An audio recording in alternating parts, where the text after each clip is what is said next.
Soon afterward he went to a town called Nain, and his disciples and a great crowd went with him.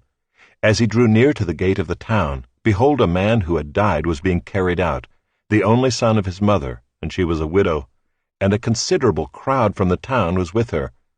And when the Lord saw her, he had compassion on her, and said to her, "Do not weep." Then he came up and touched the bier, and the bearers stood still. And he said, "Young man, I say to you, arise." And the dead man sat up and began to speak, and Jesus gave him to his mother. Fear seized them all, and they glorified God, saying, "A great prophet has arisen among us, and God has visited his people." And this report about him spread through the whole of Judea and all the surrounding country. The disciples of John reported all these things to him.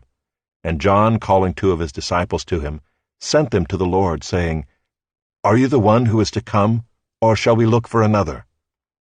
And when the men had come to him, they said, "John the Baptist has sent us to you, saying, 'Are you the one who is to come, or shall we look for another?'" In that hour he healed many people of diseases and plagues and evil spirits, and on many who were blind he bestowed sight. And he answered them, "Go and tell John what you have seen and heard. The blind receive their sight, the lame walk, lepers are cleansed, and the deaf hear, the dead are raised up, the poor have good news preached to them, and blessed is the one who is not offended by me." When John's messengers had gone, Jesus began to speak to the crowds concerning John.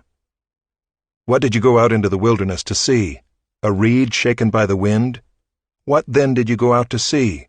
A man dressed in soft clothing? Behold, those who are dressed in splendid clothing and live in luxury are in kings' courts. What then did you go out to see? A prophet? Yes, I tell you, and more than a prophet. This is he of whom it is written, 'Behold, I send my messenger before your face, who will prepare your way before you.' I tell you, among those born of women, none is greater than John. Yet the one who is least in the kingdom of God is greater than he." When all the people heard this, and the tax collectors too, they declared God just, having been baptized with the baptism of John. But the Pharisees and the lawyers rejected the purpose of God for themselves, not having been baptized by him. "To what then shall I compare the people of this generation, and what are they like? They are like children sitting in the marketplace and calling to one another, 'We played the flute for you, and you did not dance. We sang a dirge, and you did not weep.' For John the Baptist has come eating no bread and drinking no wine, and you say, 'He has a demon.' The Son of Man has come eating and drinking, and you say, 'Look at him, a glutton and a drunkard, a friend of tax collectors and sinners.'